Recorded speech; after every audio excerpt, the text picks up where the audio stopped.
Bismillahirrahmanirrahim. Alhamdulillahirabbil alamin. Wa bihi nasta'in 'ala umuri dunya waddin. Wassalatu wassalamu ala asyrafil anbiya wal mursalin sayyidina Muhammadin wa ala alihi wa sahbihi ajma'in. Yang ke-48 dari perkataan para ulama, permasalahan riya yang samar-samar.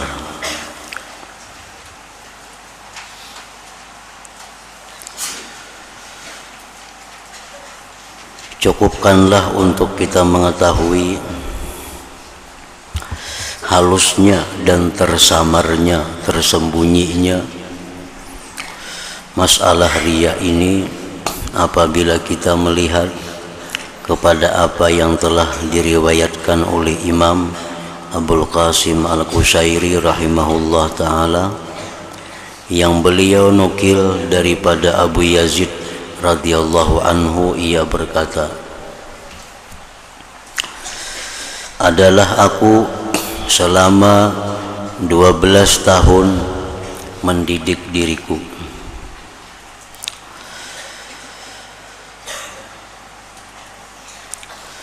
Lima tahun permulaan aku adalah cermin kepada hatiku, dan 1 tahun aku melihat antara diri dan cermin tadi. Tiba-tiba aku dapati di tengah-tengah diriku ada terbuka satu ikatan yang sangat kukuh. Maksudnya ikatan akhlak yang tercela.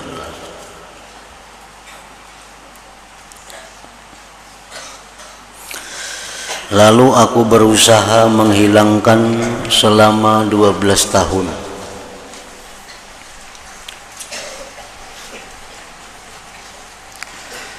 Kemudian apabila aku memandang pula ke dalam batinku, tiba-tiba di dalamnya masih ada satu ikatan lain yang sangat kukuh. Lalu aku berusaha untuk memeranginya selama 5 tahun. Aku selalu berpikir bagaimana aku dapat menghilangkannya. Akhirnya terbukalah bagiku hijab dinding, sehingga aku melihat kepada makhluk ini seakan-akan mereka semuanya telah mati.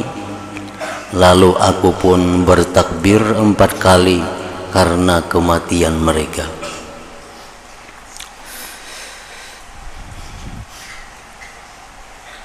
Dari sini maka cukuplah untuk kita mengetahui kesamaran sifat riya. Kesamaran sifat riya ini dan kaburnya.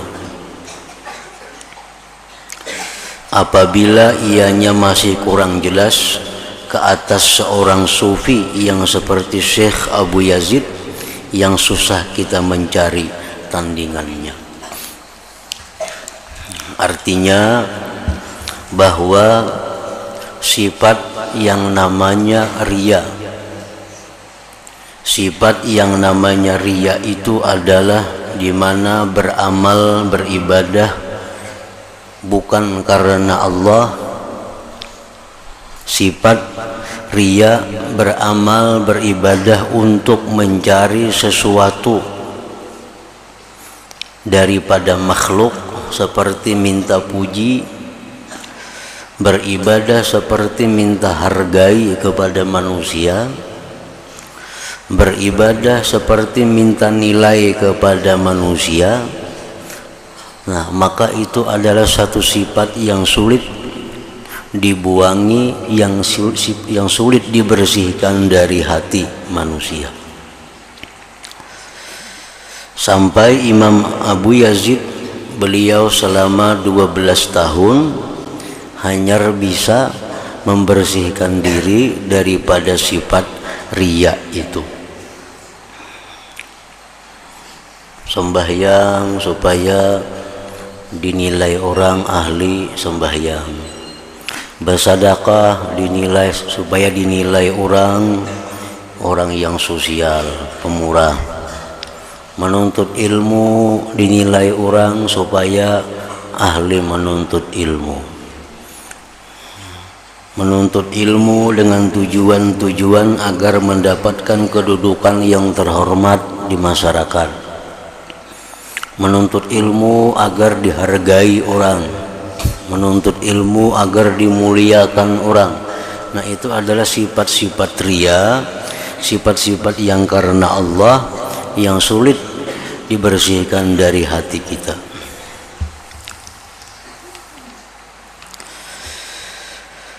Adapun perkataan beliau Abu Yazid tadi, para aituhum mauta, maka aku lihat mereka semuanya telah mati. Maka ini merupakan satu ungkapan yang sangat indah sekali.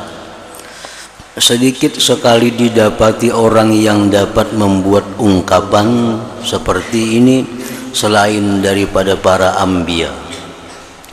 Dan di sini akan saya sebutkan sebahagian daripada keterangannya dengan secara ringkas saja.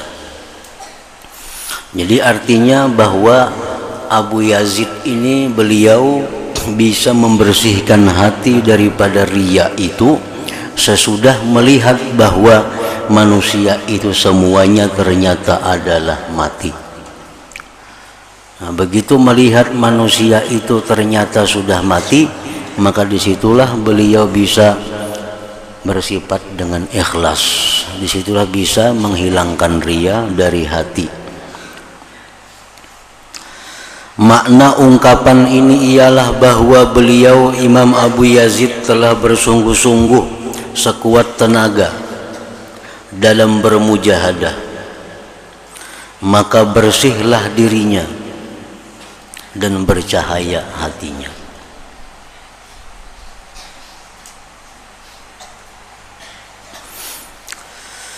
Makna ungkapan ini ialah bahwa beliau telah bersungguh-sungguh sekuat tenaga dalam bermujahadah, dalam melawan hawa nafsu. Maka bersihlah dirinya dan bercahaya hatinya. Dan beliau telah menguasai ke atas hatinya dan memilikinya sebagai memiliki yang sempurna. Dan tunduklah nafsu itu kepada beliau secara keseluruhan.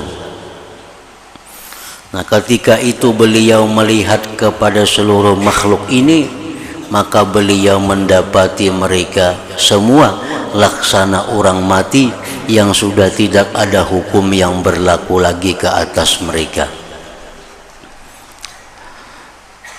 Maka mereka manusia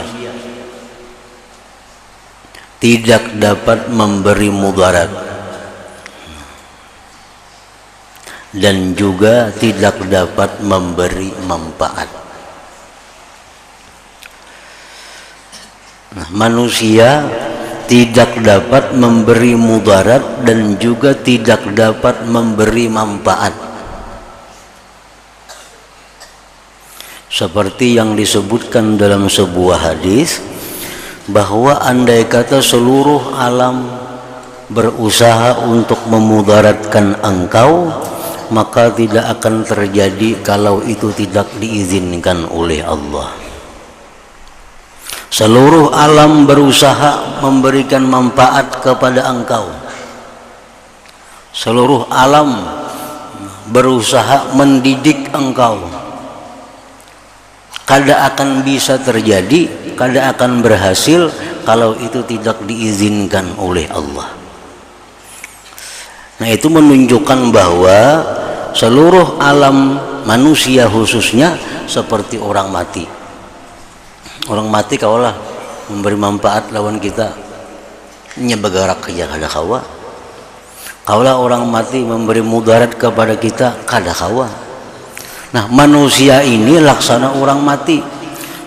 Artinya seluruh alam hendak mengganggu kita kada akan terjadi kalau itu kada diizinkan oleh Allah. seluruh alam hendak memberi manfaat kepada kita, kada akan bisa terjadi kalau itu kada diizinkan, kada dikehendaki oleh Allah. Memberi manfaat itu artinya hendak menyihatkan. Misalnya ada orang garing, seluruh alam maubati, kada akan bisa sembuh kalau itu kada dikehendaki oleh Allah.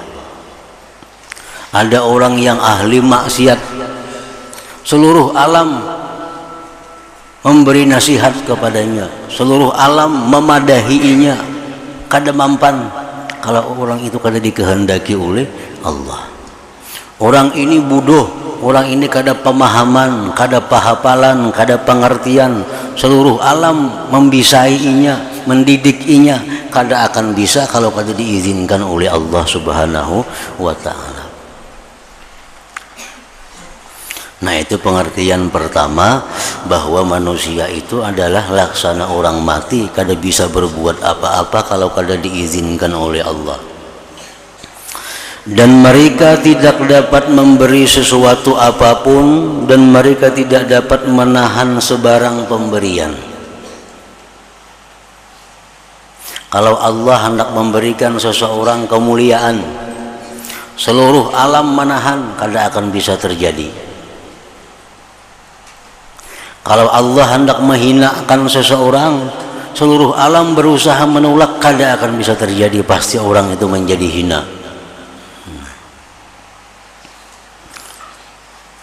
Dan mereka tidak dapat menghidupkan dan juga tidak dapat mematikan.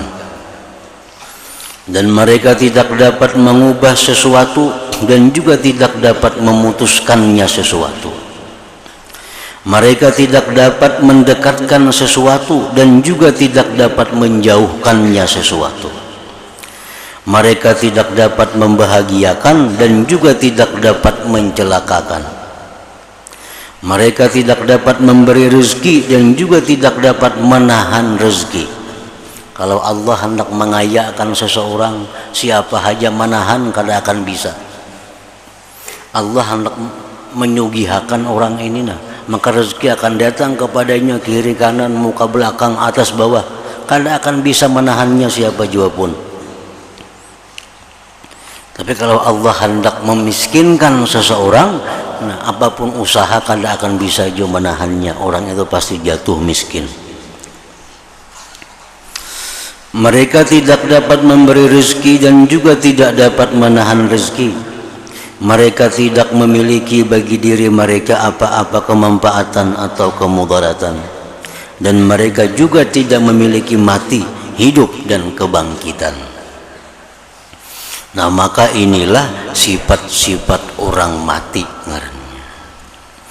Maka sudah tentu mereka akan diperlakukan seperti orang mati pada perkara-perkara yang telah disebutkan di atas. Nah, itu artinya kenapa kita ria, kenapa kita beribadah ini supaya dimuliakan oleh manusia, karena kita menganggap manusia itu bisa memuliakan. Lalu kita beribadah karena manusia. Kenapa kita menuntut ilmu ini supaya dihormati orang? Karena kita menganggap manusia itu mampu menghormati. Padahal sudah dijelaskan tadi, bagaimanapun manusia hendak menghormati kita, kalau Allah hendak menghinakan, kada akan bisa terjadi. Mereka juga manusia tidak ditakuti dan tidak diharapkan. Mereka juga tidak dikehendaki apa-apa yang ada di sisi mereka. Maka tidak perlu untuk kita ria karena mereka atau kita berpura-pura terhadap mereka. Bahkan kita tidak perlu sibuk karena mereka. Mereka juga tidak boleh dihina atau disebut-sebut kekurangan mereka, dan tidak boleh disebut-sebut keaiban mereka, dan juga tidak boleh dicari-cari kesilapan dan kelemahan mereka.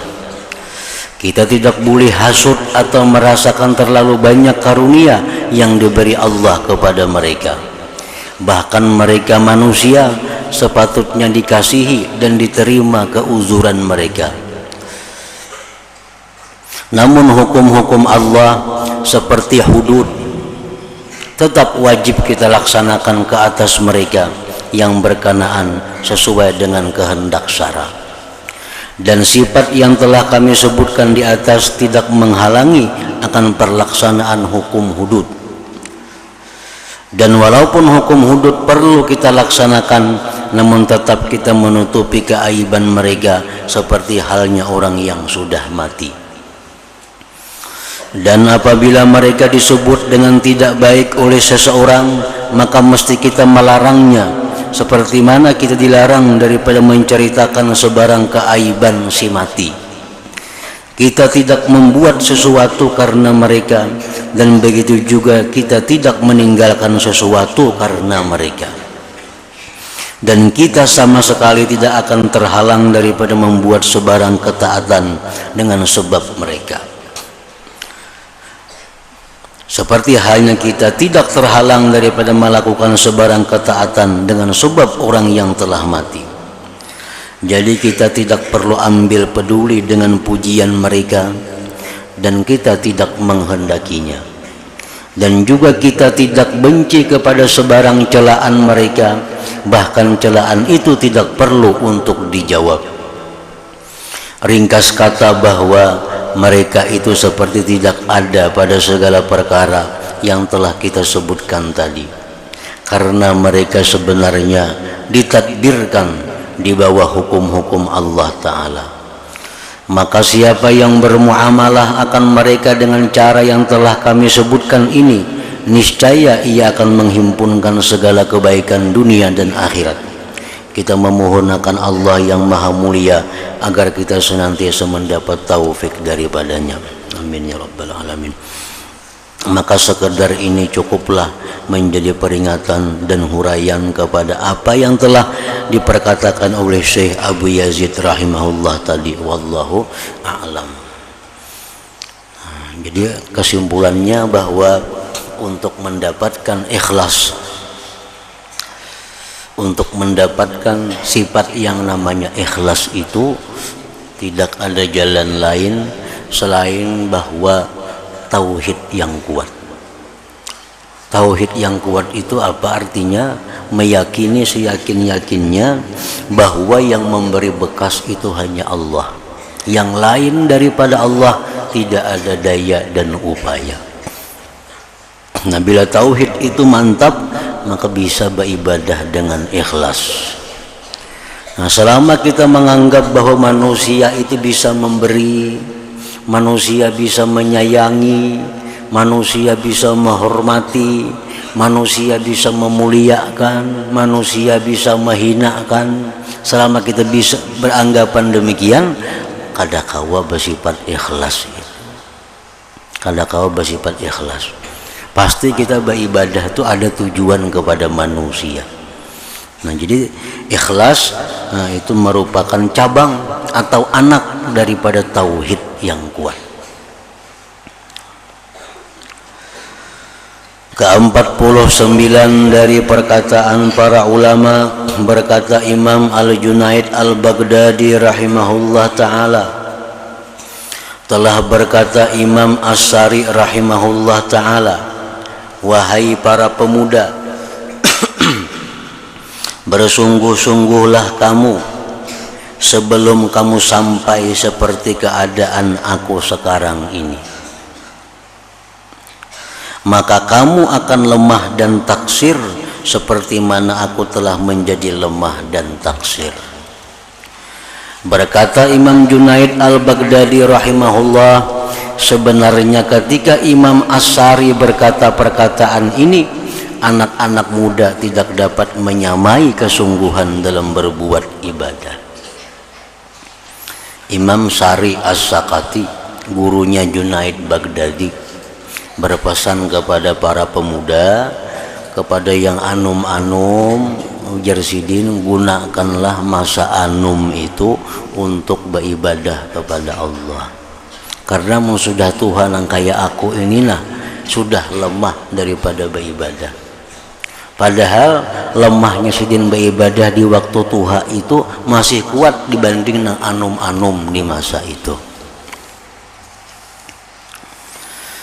Ke-50 berkata Imam Ahmad ibnu Abil Hawari rahimahullah ta'ala di dalam kitab Az-Zuhdi, telah meriwayatkan kepada kami oleh Syekh Suwaid rahimahullah ta'ala, beliau berkata, aku melihat Abu Marsad rahimahullah ta'ala berjalan di pakan, di pasar artinya, sambil memakan sekatul tulang yang ada sedikit daging, sepotong tulang yang ada sedikit daging, yang ada sedikit daging padanya dengan sepotong roti. Beliau bertindak demikian supaya terlepas daripada diminta untuk menjadi qadhi.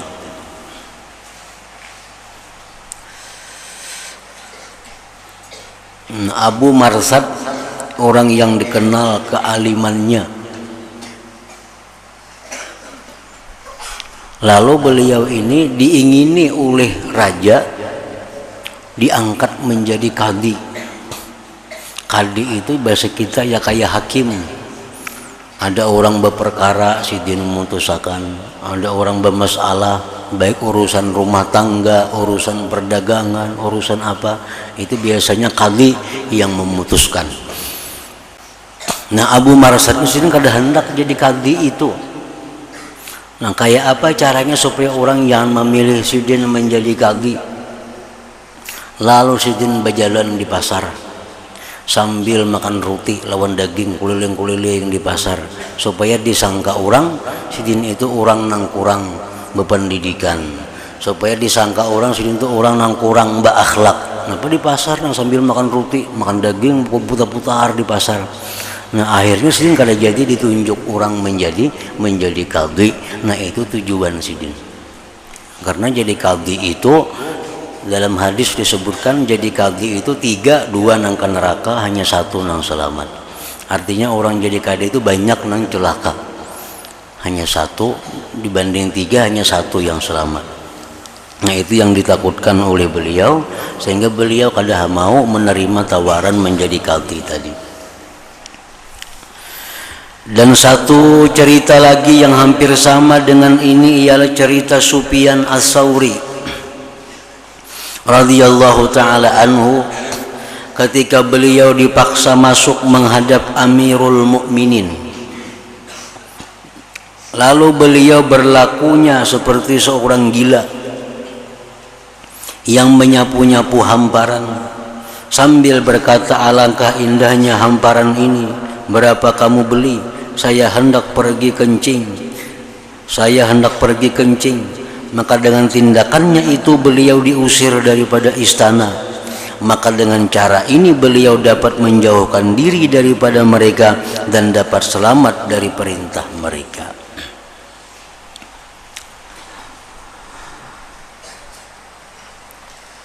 Ke-51 berkata Imam Asy-Syafi'i rahimahullah ta'ala, telah mati seorang anak bagi Sayyidina Husain bin Ali radhiyallahu ta'ala anhuma, dan orang ramai tidak melihat sebarang kesedihan di mukanya.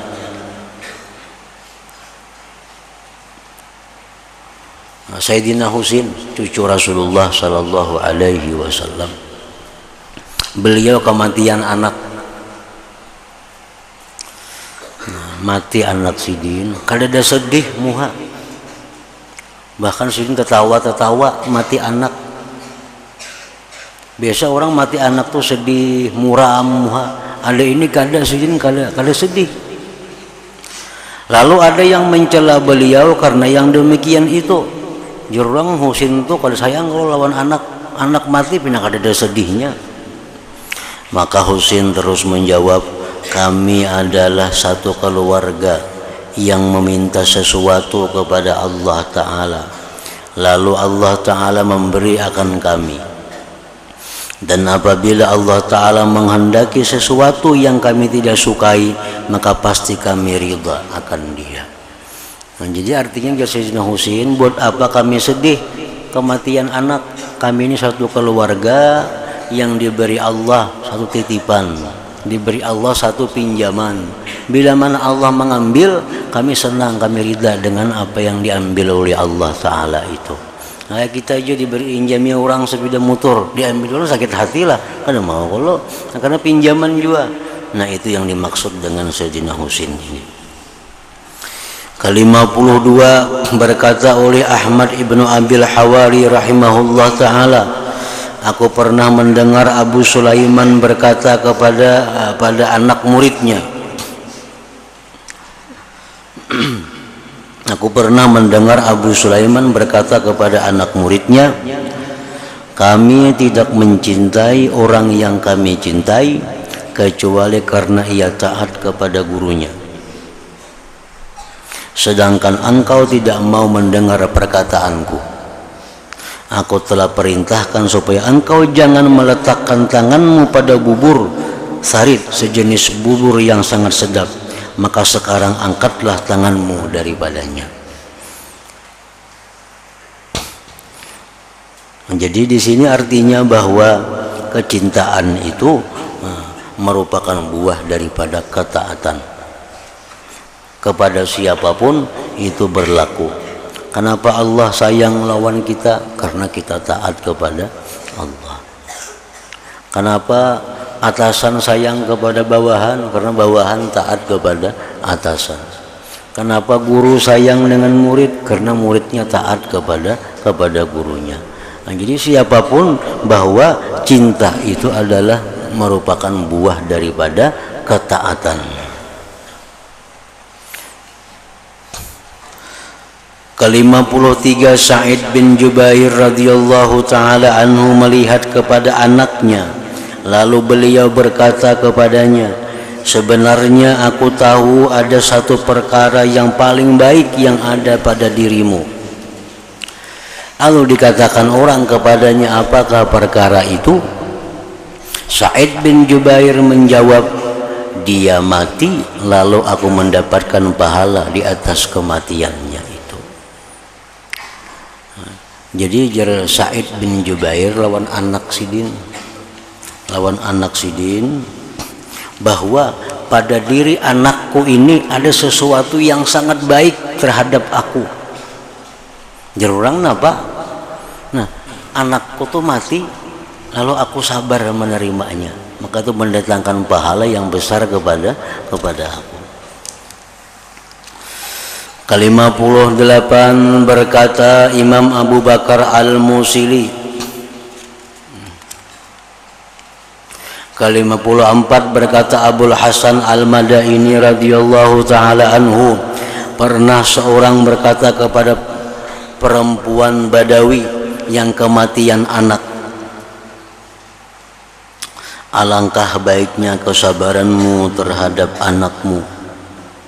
Lalu perempuan Badawi itu menjawab, sebenarnya kematian bapaknya dahulu telah melupakan aku akan segala musibah yang datang selepasnya. Ke-55 berkata Musa ibnul Madaini rahimahullah ta'ala kepada Ibrahim bin Salam rahimahullah ta'ala ketika ia bertakziah kepadanya, apakah telah menggembirakan engkau kehidupan anakmu sedangkan ia merupakan bala dan ujian? Dan apakah menyedihkan engkau oleh kematian sedangkan di sana ada tersimpan rahmat dan kesejahteraan? Dan berkata Musa ibnul Muhtadi rahimahullah ta'ala bahwa ada seseorang lelaki menulis surat takziah kepada sahabatnya yang kematian anaknya. Artinya dalam takziah itu orang kematian anak tuh biasakan sedih, itu umumnya.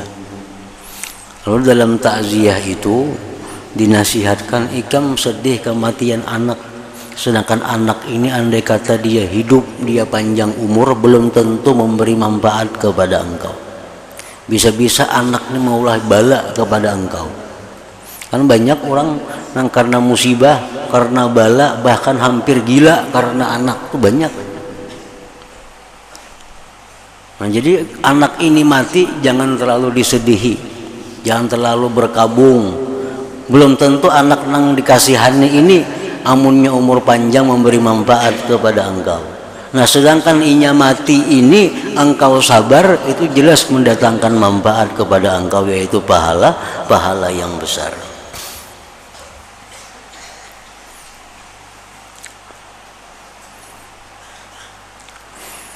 Dan berkata Musa ibnul Muhtadi rahimahullah ta'ala bahwa ada seorang lelaki menulis surat takziah kepada sahabat yang kematian anaknya. Amma ba'du, adapun selepas itu maka anak seseorang selama ia masih hidup, maka ia merupakan kesedihan dan ujian ke atas bapaknya. Anak selama masih hidup ini merupakan ujian ke atas orang tuanya. Kalau di zaman Nabi, di zaman sahabat, makin banyak anak makin bagus. Karena itu masa-masa yang dekat dengan cahaya Rasulullah sallallahu alaihi wasallam. Kalau di masa akhir zaman seperti kita ini, kalau nyakawa jangan bebini. Amunnya kau bebini juga jangan beranak. Amun beranak juga jangan banyak. Itu perkataan para hukama. Karena apa? Karena zaman kita ini zaman yang sudah jauh kepada zaman Rasulullah. Jangankan kita mendidik bini, mendidik diri sendiri susah. Kan kewajiban laki-laki mendidik bini supaya bini ini di jalan yang bagus, bini ini jadi perempuan yang salihah, bini perempuan yang takwa kepada Allah, bini yang iffah, yang bisa menjaga kehormatan. Ini kada gampang mendidik bini macam ini. Mendidik diri sendiri pun susah. Nah, apalagi mendidik bini. Mendidik anak makin sulit lagi. Nah, jadi artinya bahwa maka anak seorang selama ia masih hidup, maka ia merupakan kesedihan dan ujian ke atas bapaknya. Tanda-tanda akhir zaman, tanda-tanda mendekati kiamat itu adalah anak semakin durhaka kepada orang tuanya. Itu tanda-tanda akhir zaman. Sulit mencari anak yang bakti kepada orang tuanya. Nah, jadi itu ngarannya kesedihan bagi orang tuanya. Dan apabila ia telah mati, maka ia bertukar menjadi doa dan rahmat bagi bapaknya. Oleh karena itu, maka janganlah engkau keluh kesah atas kehilangan barang yang menyedihkan engkau, yang merupakan ujian bagi engkau, dan jangan pula engkau sia-siakan apa yang telah diganti oleh Allah Ta'ala kepadamu daripada doanya dan rahmatnya. Ke-56 berkata Ahmad ibnu Abil Hawari radhiyallahu ta'ala anhu, aku mendengar Abu Sulaiman berkata, berlalu 20 tahun lamanya dan aku tidak pernah bermimpi keluar air mani. Maka ketika aku di Mekah, aku membuat sesuatu perkara, maka pada malam itu aku bermimpi keluar air mani. Lalu berkata Ahmad ibnu Abil Hawari, apakah perkara yang engkau lakukan di Mekah itu? Beliau menjawab, aku telah sembahyang fardu Isya pada malam itu dengan tidak berjamaah, sehingga malamnya itu guring. Nah, guring itu dikawani oleh syaitan. Ke-57 berkata Imam Malik radhiyallahu ta'ala anhu, terkadang engkau menemui seseorang yang tidak ada sebarang kesilapan dalam percakapannya, tetapi sebenarnya amalannya semuanya salah. Kita mudah menemukan orang yang percakapannya itu kada ada salah, tapi kita sulit menemukan orang yang perbuatannya itu kada ada salah. Tapi nang nyaman lagi menemukan orang nang perbuatannya salah, perkataannya salah.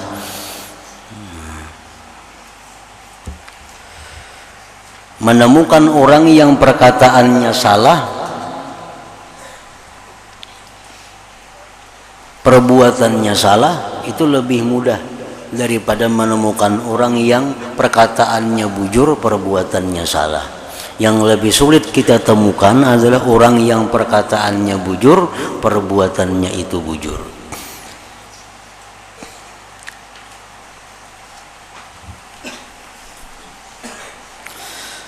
Ke-58 berkata Imam Abu Bakar Al-Musili telah berkata sebagian ulama yang zuhud, sebenarnya kita bercakap dengan fasih dan tidak ada salah, tetapi kita membuat salah dalam pekerjaan kita dan tidak ada yang betul. Membujurakan kata-kata supaya jangan salah itu lebih mudah daripada membujurakan perbuatan yang salah. Artinya membujurakan, maulah kata-kata yang fasih, maulah kata-kata yang indah didengar itu lebih mudah daripada maulah pekerjaan, kelakuan, akhlak yang benar.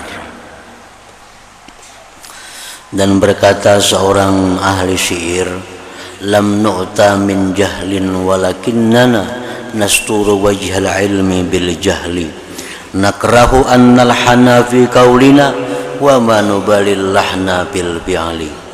Artinya, kelemahan kita bukan dari sebab kejahilan, tetapi karena menutupi ilmu dengan kejahilan. Kita cukup benci jikalau kita salah dalam perkataan, tetapi kita tidak peduli kalau kita salah dalam perbuatan.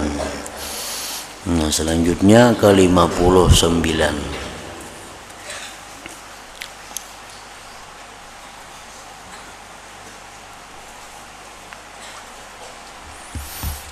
Alhamdulillah Nabi sallallahu alaihi wasallam al-Fatihah. Iyyaka na'budu wa iyyaka nasta'in ihdinas siratal mustaqim. Bismillahirrahmanirrahim. Alhamdulillahi rabbil alamin wa salli wa sallim ala sayyidina Muhammad wa alihi wa sahbihi ajma'in.